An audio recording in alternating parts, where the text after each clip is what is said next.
The first musical memory I can have, that I can trace at least, is my mother's playing the piano. At home? Yes, yes. She was trained as a pianist and was a piano major in college until, again, after 2 years, finances caught up with them at that very bad time. But she continued to play, obviously. And so I heard her do what we call in those days the light classics and things like that. And very early on, when I was 3, I began to really, I think, annoy her by saying, I want to learn to play the piano too. I want to learn music. And so finally she succumbed and ordered, I should say relented probably, and ordered books from Theodore Presser for the young beginner. And so I began study at 3, and it may have lasted at most a month, because I discovered that there was work involved. My father's name was the same as mine, but from the time he was a very young boy, he was always called Jack. And so when I was born, he was given the name of Jack, so I'm told, by one of the black farmers who lived on the land they owned, and they called him Jack from obviously an early age. So I never heard him called anything but Jack. So when I was born, they said, you want to name the new baby Carlisle? What should we call him? And he says, I don't want to be known as Old Jack, so he has to go by the name of Carlisle. So that was always my name. And of course, growing up, it was an unusual name, and I would much rather have been called Tom or John or something like that. That was in a little town of 500 in South Carolina called Bethune. And that's where my sister started piano lessons. And my father, surprisingly, said, well, I think Carlisle should have them too. So I started piano lessons then with the local teacher at 10, and apparently made progress rapidly. And so the piano teacher came to my mother and said, he's doing so well, I'd like to give him an extra lesson every week. So I got 2 lessons a week.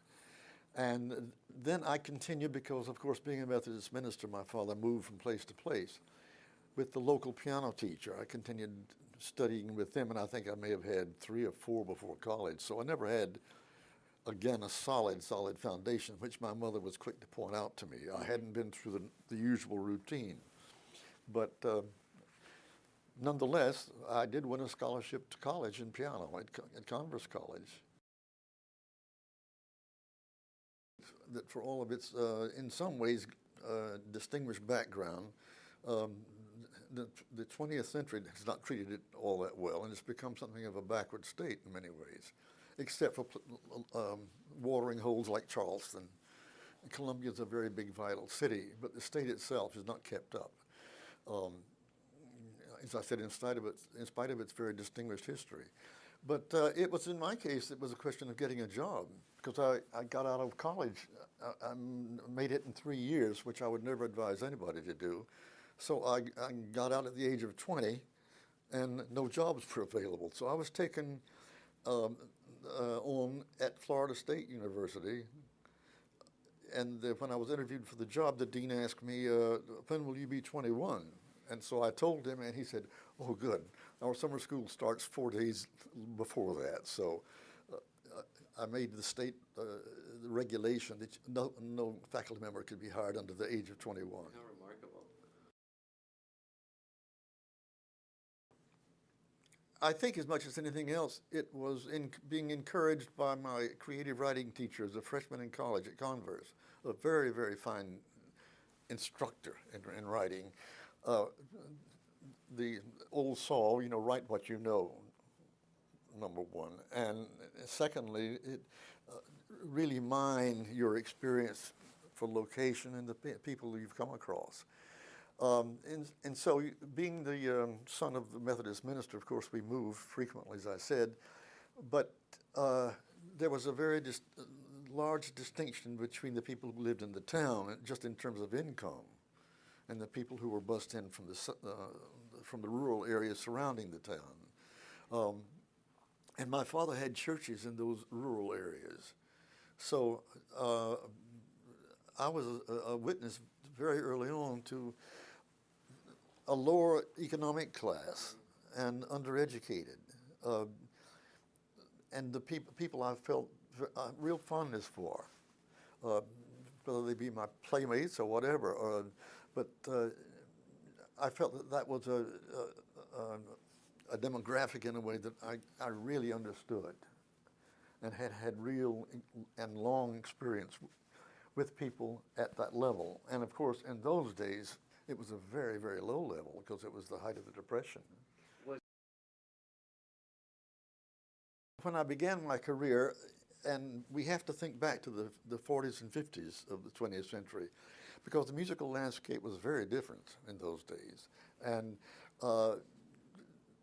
we know that there's been an evolution of taste and what was considered de rigueur ever since. But when I started in college and had my college training, if you were a composer, you aligned yourself with one of three camps in those days: Schoenberg, or Hindemith, or Stravinsky, or American. Mm-hmm. It was not all that doctrinaire until the 60s and 70s. Everything had to become a tonal. And so when I began composing as a graduate student,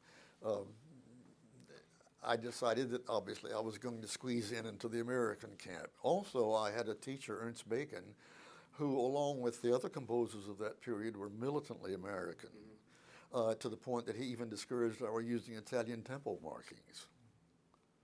But any nation, once it tries to establish itself as a cultural entity, tends to overdo the differences, or overdo what is native to it. We had it in Europe in the late 19th century.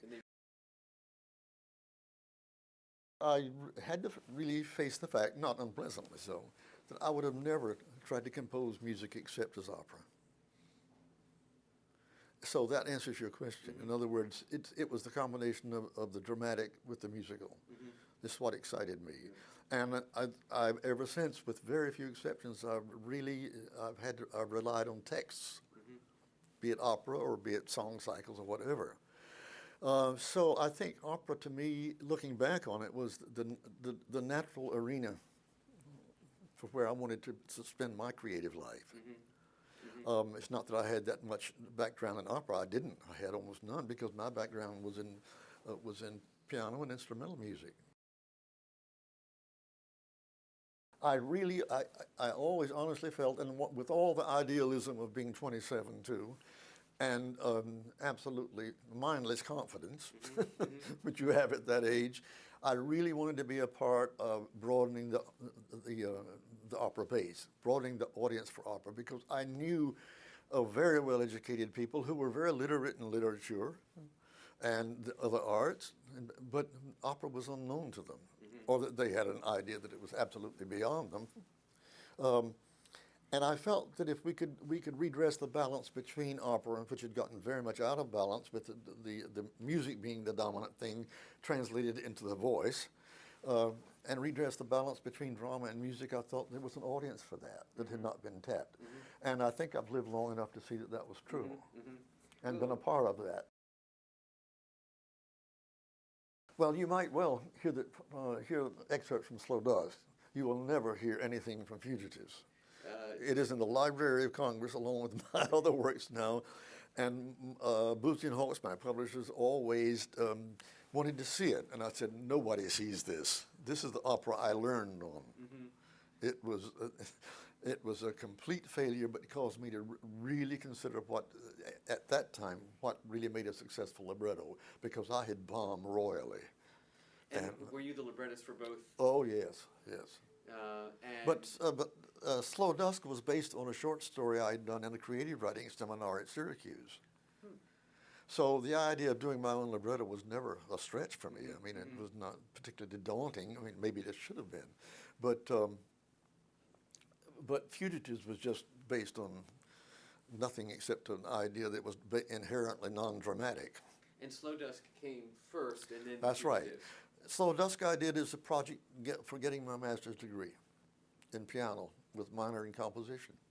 How interesting. And then came Susanna. Susanna was the next one, yes. But Susanna would not have been possible had I not bombed with Fugitives. It was in the summer of 1954, and I had been a student in Aspen of Fugitives, the pianist, as a pianist, not as a composer. But I had meanwhile done this opera, Susanna. And I simply took the score out to Aspen with the imprimatur of my dean to be able to hire the two professionals for production in Tallahassee, if I could get their agreement to come to Tallahassee to do the opera, because he wanted to have it premiered in Tallahassee.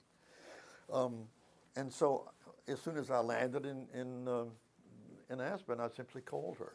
I got her number, I think, from the Aspen office, and I called her on the phone, and to my astonishment, she was very responsive. And she said, "Well, why not come over this afternoon and show it to me?"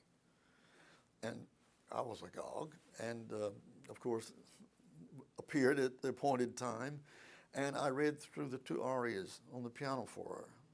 And initially, I told her the outline of the libretto.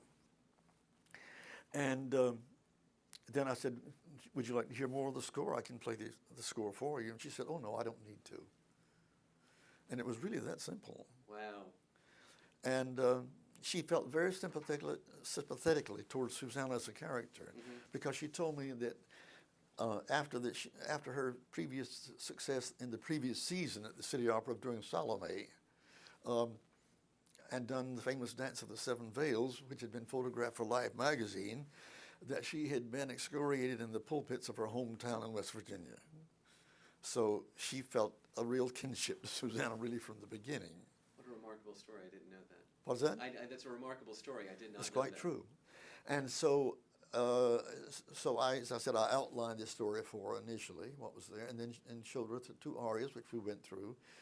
And then she said, fine, she would love to do it. And she said, not only me, but let me call Mac Harrell. And she got on the phone and she said, "Mac, there's this opera here I think you need to see." So she arranged an audition with him. And then she was absolutely indefatigable in her belief in the piece. And she was the one who really, because of her stature at the City Opera as leading soprano at that time, she, I guess, convinced Leinsdorf to listen to it. So we went out to his home in Larchmont and did one of our many auditions of Susanna, she and Mac Harrell and I.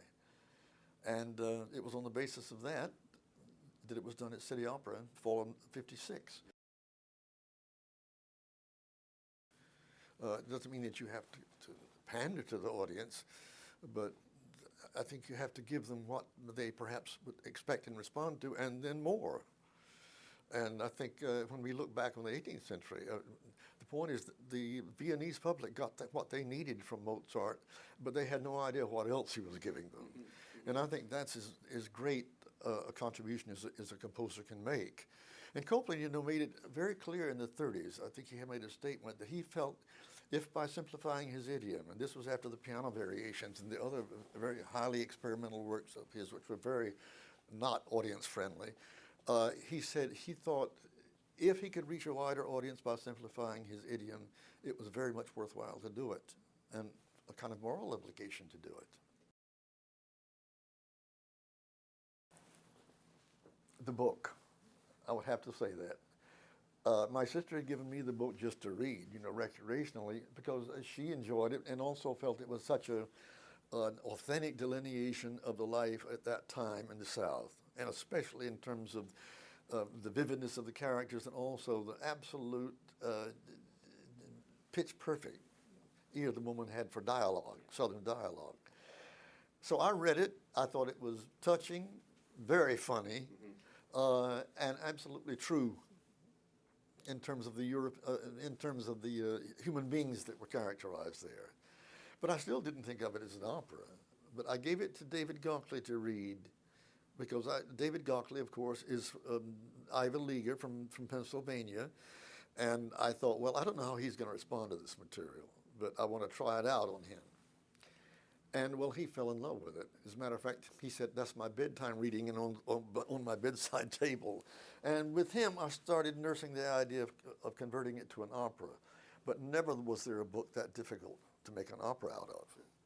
Because ultimately it's a scene of vignettes, Yes. you know, and there's no real forward narrative or narrative thrust in the book. So he immediately wanted to initiate a commission, and I said, no, I can't until I see a way to put it on the stage.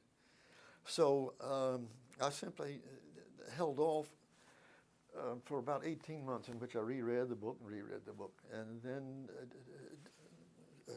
just thought of how I could make up on the stage for what I felt was lacking in the novel, which worked fine as long as you were reading it, but would not work on the stage. And once I had that in hand, then we went ahead with the commission and with the co-commissioners. And it's a work that I was ultimately very, very happy with personally. And it was, as you said, my first excursion into the field of humor.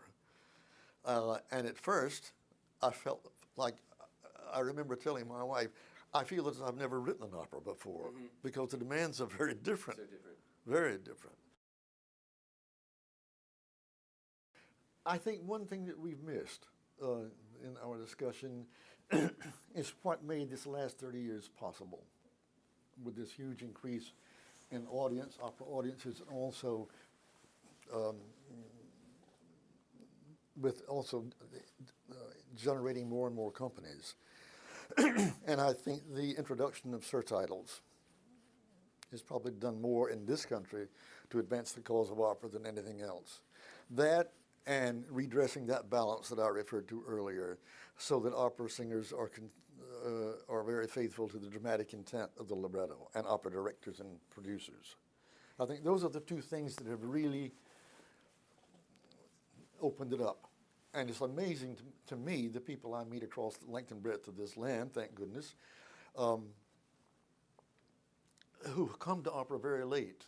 And this can be bankers, businessmen, who said, how have I missed this wonderful entertainment all their lives? That's a standard remark. I think in terms of a work that I personally like, but also understand its lack of as much popularity as the ones you mentioned, is a work called Bilby's Doll. It's been reworked, and there's a new version out, performing version, and it's published now. But it's such marvelous material. But in another sense, it's pretty sophisticated material. It's set in the Salem witch trial period, but a very different view of that period than, say, the Arthur Miller play. But I think the version I have now is it's as good a libretto, I think, as I've ever done. But it may be a little off-putting in terms of the period it deals with, and the whole idea of witchcraft and is it real, and also again the degree, the theme of persecution and easy accusation. All of those things are addressed. No, but I'm never saying never, but even at my age.